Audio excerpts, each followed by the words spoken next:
But let's tone down ourselves a little bit because we are going to talk about my top 10 best movies of 2017. Number 10 is Wind River, starring Jeremy Renner and Elizabeth Olsen. Yeah, I do notice that. It's Hawkeye and Scarlet Witch. Woo! But other than that, this movie is actually good. This movie actually has some mystery in it. It also has some heartfelt moments in it.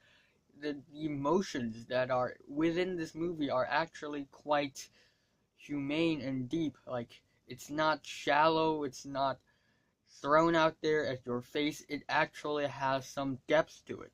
It actually has some emotions in it, and I do enjoy that. And the acting performances are actually really good. Jeremy Renner did an amazing job in this movie. And it's also pretty cool that Jeremy Renner and Elizabeth Olsen, they don't just have fun in the Marvel sets, in the Avengers sets, but they will also do some really serious movies and be serious for once. So this is a pretty good movie. Not that it's super great, but I can tell you that it's good. Number 8. Uh, it's number 9. Sorry, folks. It's number 9. Number 9 is Baby Driver, directed by Edgar Wright. I told you guys that it might not end up in the top 10s, but I really, really love this movie, and Baby Driver ended up in the 9th place. It's really good. It's directed by Edgar Wright, and you know Edgar Wright from Hot Fuzz, from Scott Pilgrim vs. the World, and now he comes back with a drama, comedy, musical. A great fusion of genres, to be honest. Go ahead and watch my review of Baby Driver if you want, but to sum it up, this movie is amazing. First of all, the musical choices are epic. Just listen to the soundtrack. Just listen. And the acting performances are great. Jon Hamm is in this movie. Ansel Elgort is also great. Jamie Foxx is also great in this movie. Ironically, Kevin Spacey is also in this movie.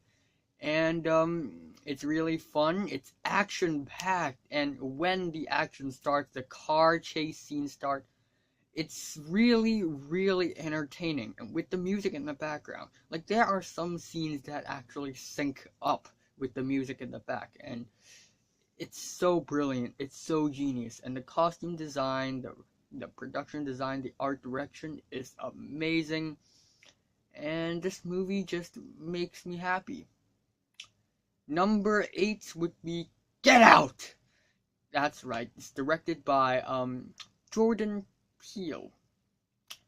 And I never expected Jordan Peele to actually direct such a scary and dark and chilling movie. Not that it's so dark and chilling, it's monstrous, but it's dark and chilling in a way, you know? Because this movie mainly deals with racism, and it's not white people not liking black people. It's more like white people are trying too hard to not be racist, and that it itself is racist. And put the racism aside, the writing is amazing. Like, yeah, it has some cliche scene from horror, it has flaws, but overall, it's amazing. The concept is amazing, the ending is really suspenseful, and what I really love about this movie is that build up to the tension, the build up to the climax. It's so intense.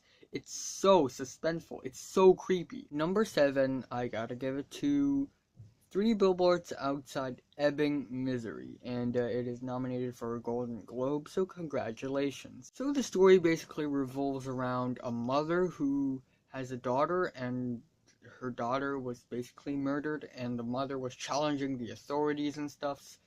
And this movie, what's really good about this movie is that this movie has dramatic moments, but it also has its comedic moments. When it's dramatic, it's dramatic. When it's funny, it's funny. And that's what I really like about this movie. Woody Harrelson is good in this movie. Frances McDormand is great in this movie. The characters in this movie doesn't really stand out that much, but because of the quality, storylines and the quality character arcs, the characters kind of stand out a little bit more than initially expected. So this movie really works out really well magically, and I think it's a really good contender for the Oscars Best Picture, and now already a contender for Golden Globes Best Motion Picture. So congratulations. But number 6, I did not expect myself to like this movie this much, but a good M. Night Shyamalan movie is definitely a good thing. It is Split, and watch my movie review for Split. It's really long and overdue, but it's worth your time. And basically, to sum it up, Split is a masterpiece from M. Night Shyamalan. M. Night Shyamalan has made terrible movies like The Last Airbender, The Village, and he also made The Sixth Sense, which is actually good. And now he had came out with Split, and it's ingenious. And it stars Anya Taylor-Joy as the victim, and James McAvoy as the person who has 24 identities and who captured 3 girls. And man, this movie is thrilling. It's a psychological thriller, and it is psychological thriller. Like, it's not super scary, but it is creepy, and it has some moments in this movie where you question, like, what's gonna happen? What's actually happening? Like, what's gonna happen next? It gets really interesting. The story is incredibly intriguing. It's really smart, and James McAvoy's performance is epic. James McAvoy's performance in this movie is one of the best performances I've seen in this year so far, and he had played so many roles in this movie, and he had played a woman, he had played a very, an OCD man, he had played a 9-year-old boy, even. It's crazy, he played so many roles in this movie, and at the end, there's a plot twist, and the plot twist is genius. It's an otherworldly, it's a next level plot twist that's really worth hyping about. Number 5, gotta give it to my man Christopher Nolan's Dunkirk. Also watch my review if you want to, but Dunkirk is, wow, like, it's amazing. It's not a character piece, it's not a war movie about the people in it, about the characters, about certain person. It's a war movie about the war itself, about the war overall. Usually we hear about war stories. We don't focus on specific people and specific, soldiers, specific commanders, specific victims. We look at the war overall, and this movie avoids creating any characters and character developments and put the movie's focus in the war itself, and it's showcasing a small fragment of the war, and it's basically the soldiers are stuck in Dunkirk in France, and Germany is invading France, and they need to somehow escape back to UK, back to England, and this is the mission.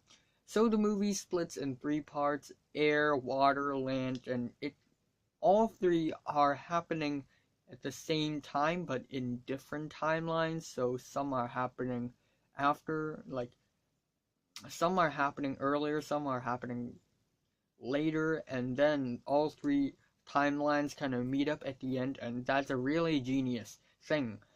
And I also think that it's a really gorgeous movie. The art direction is amazing. Look at Inception, look at Interstellar, look at The Dark Knight, look at this movie. All of them are really, really well produced, well directed. The art direction, the cinematography is amazing. Editing, the sound mixing and editing is also very, very high in quality, and the score by Hans Zimmer, once again, brilliant. So this movie is epic. I watched this movie in IMAX, and man, is this grand and monumental. Number 4 is War of the Planet of the Apes, which is basically the last installment of the Planet of the Apes. And this series, this sequel, is one of the most consistent sequels out there in cinematic history. Up there with Lord of the Rings, I'm telling you. It's so consistent because it's full of amazing performances by Andy Serkis, who plays Caesar, and the writing is amazing. And this movie isn't really about the war itself, though there's a battle scene that's really cool, that's really captivating and entertaining. But ultimately, this movie isn't about the war. It's about these two groups of people, I guess, the apes and the humans. And everyone has their own struggles, so there's no bad side and there's no a good side. Like, both, you relate to them. You can sympathize and empathize with both sides. And it's a character piece. It's a character portrait because it's really deep, it's really emotional, and it gets really personal. And that's what I really, really love about this movie, because of how personal and deep it is. This movie also brings out a lot of drama and tension, and that's what's really beautiful about this movie. Number 3 is Blade Runner 2049 by Denis Villeneuve.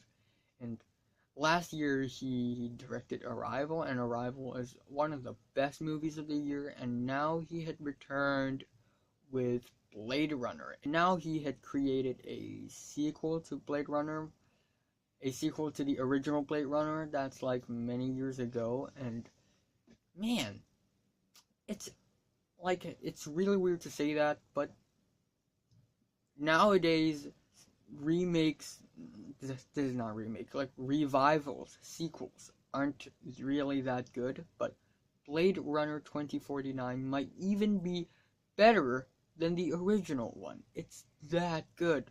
Ryan Gosling is amazing in it. Harrison Ford, man, he is actually amazing in this movie. Like, he brings out some of the best acting performances he had ever done in a long time. And the cinematography, I gotta talk about that again. Dunkirk gives you a very blue and black and dark, a really stale war theme, art theme, but this is a hell of a colorful movie. In fact, I think art direction wise, this is the most gorgeous movie in the year. Fight me. Wow, it's so colorful. The cinematography is epic, and the action sequences are amazing, and it also has its deep moments, but the story wise, there's nothing too cringy, nothing stupid.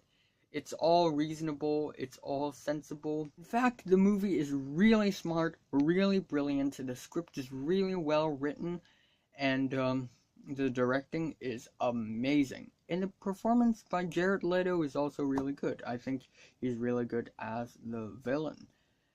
And overall, this movie, it might even be better than the original one, because, man, it just hooks you in. It's so entertaining, it's so powerful. It's in the 3rd place. But number 2 would be The Disaster Artist. And it's basically about the making of The Room, which is a cult classic, which is one of the worst movies in the world. That's so bad it's actually good, because it's funny. It's really funny, it's hideous, it's hilarious, and The Disaster Artist is basically about the making of it. And it's really good to see James Franco and Dave Franco teaming up to create such a funny movie. It's like a biopic. Honestly, it is a biopic. And it's about Tommy Wiseau and how he makes this terrible, awful movie. And it's really funny. It has a sense of humor in it. And what I really love about this movie, though, is that it doesn't shit talks Tommy Wiseau. Like, it has heart. And it's about going for your dreams. It's about believing in your dreams. It's about doing it anyway. Screw the movie industry. I'm gonna make a movie in my own way, independently.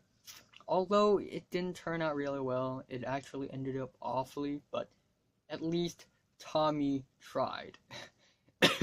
And James Franco's Tommy Wiseau impersonation is spot on, and the jokes are really funny in this movie. And ultimately, not all biopics have to end up gloriously and end up the main character or the main person like winning and stuff.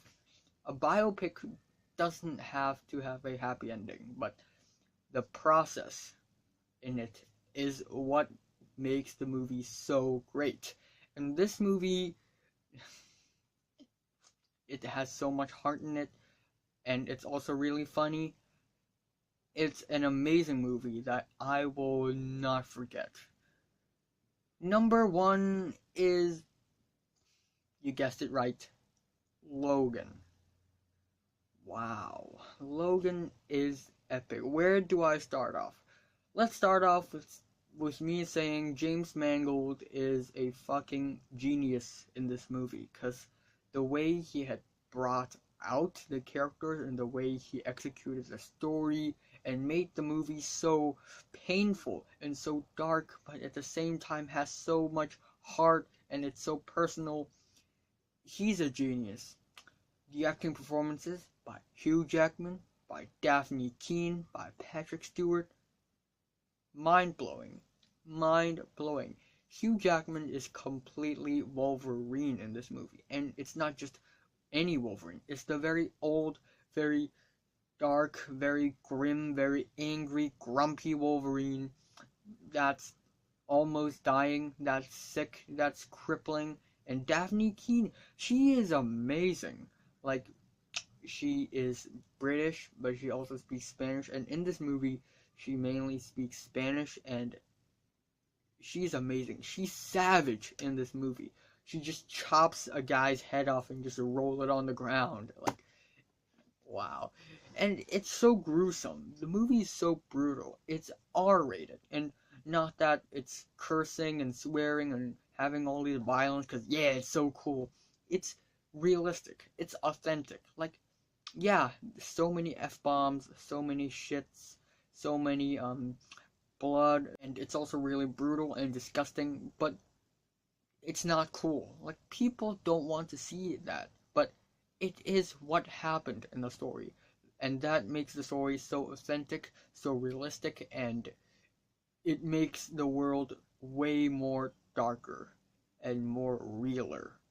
And I really like that. And the ending is so painful to watch, but it's also a really grand ending. It's amazing. It has so much heart in it, and the story takes a lot of risks, and the writers, they experiment a lot, and I like that because it ended up really well. The experiment gone right. And this movie is epic. It's simply epic. The movie is so good, it might actually be the best X-Men movie in the entire franchise. And wow, it's basically the end of a chapter. The end of a chapter that had been 20 years long, and now it has ended.